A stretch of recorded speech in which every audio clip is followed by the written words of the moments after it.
Travel along, Catholic pilgrims, as we learn from St. Augustine, Doctor of the Church, while we read his book, Confessions. Welcome, Catholic pilgrims. We are going to hear a lot about music today in our reading. Everyone has an opinion on music, so let's see what St. Augustine has to say. Please open to page 238 to read from Book 10, Chapter 33. I used to be much more fascinated by the pleasures of sound than the pleasures of smell. I was enthralled by them, but you broke my bonds and set me free.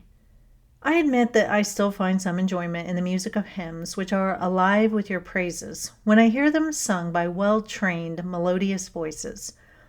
But I do not enjoy it so much that I cannot tear myself away. I can leave it when I wish. But if I am not to turn a deaf ear to music, which is the setting for the words which give it life, I must allow it a position of some honor in my heart, and I find it difficult to assign it to its proper place.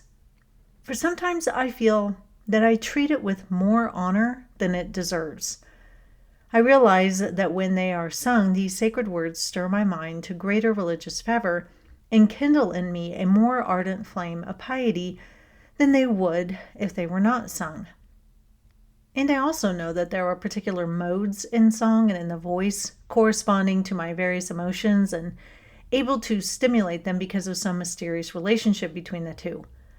But I ought not to allow my mind to be paralyzed by the gratification of my senses, which often leads it astray.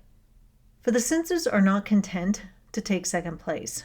Simply because I allow them their due as adjuncts to reason, they attempt to take precedence and forge ahead of it, with the result that I sometimes sin in this way, but I am not aware of it until later. Sometimes, too, from over-anxiety to avoid this particular trap, I make the mistake of being too strict. And when this happens, I have no wish but to exclude from my ears, and from the ears of the Church as well, all the melody of those lovely chants to which the Psalms of David are habitually sung. And it seems safer to me to follow the precepts which I remember often having heard ascribed to Athanasius, Bishop of Alexandria, who used to oblige the lectors to recite the Psalms with such slight modulation of the voice that they seemed to be speaking rather than chanting. But when I remember the tears that I shed on hearing the songs of the Church in the early days, soon after I had recovered my faith, and when I realize that nowadays it is not the singing that moves me, but the meaning of the words when they are sung in a clear voice to the most appropriate tune, I again acknowledge the great value of this practice. So I waver between the danger that lies in gratifying the senses and the benefits which, as I know from experience, can accrue from singing.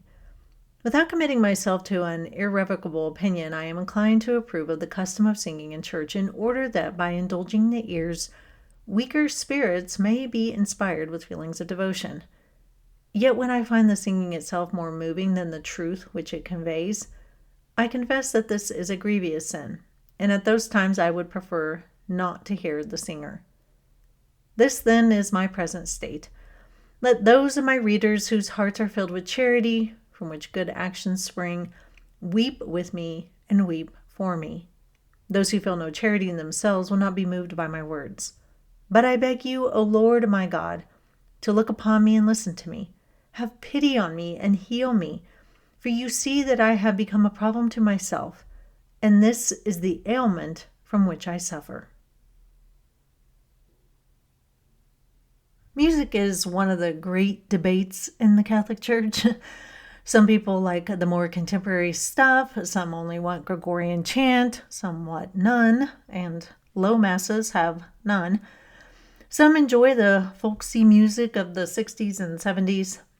And look, outside of the church, your preference for spiritual/religious music is really up to you. I am not, myself, a K-Love fan, which is the religious station. I find the music to be manufactured, cliched, and repetitive with no real deep meaning. However, I know lots of people that like it, and it's better than listening to a lot of secular garbage out there. For me personally, lyrics need to be deep and meaningful.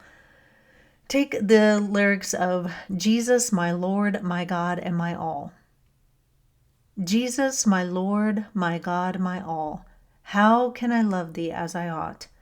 And how revere this wondrous gift, so far surpassing hope or thought? Sweet sacrament, we thee adore. Oh, make us love thee more and more. As a Catholic, hearing a song that speaks specifically about the Eucharist is wonderful. Now, when it comes to Mass, though, it can't just be about what we want or what makes us feel good. It needs to be about what gives praise and glory to God, which means the music needs to have the attributes of being reverent, serious, and beautiful. I have been to many Masses all over this country and in other parts of the world, and for a lot of churches that I have been in, it seems that the attributes that people want from their songs are for them to be fun, simple, and peppy. That's fine for outside of Mass, but it doesn't fit the Mass. The Mass is a sacrifice. And if it would seem inappropriate to sing a song at the foot of the cross while Jesus was hanging on it, then it's probably an inappropriate song for Mass. Imagine singing Go Make a Difference at the foot of the cross. Now, granted, at the end of Mass, this is usually when it is sung, we are being sent out, but there still does need to be a level of reverence. After all, we have just consumed Christ. Now imagine yourself singing, Holy God, we praise thy name at the foot of the cross.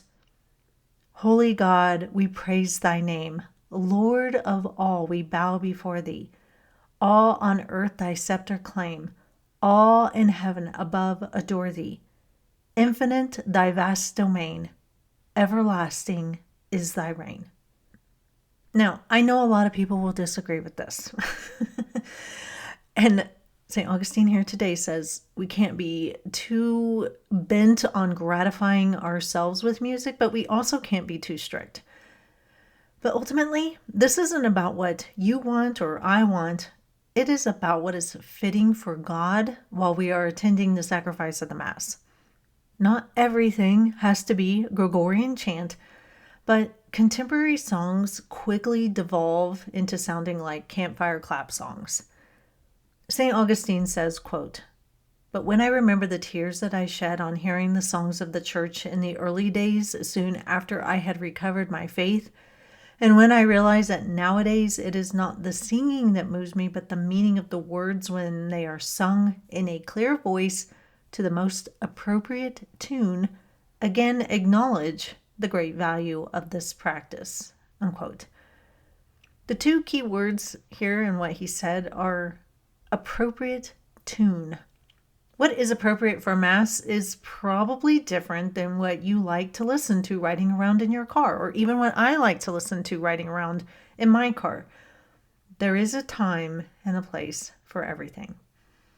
That is all for today, Catholic Pilgrims. I will see you tomorrow, but until then, live the faith boldly and travel well.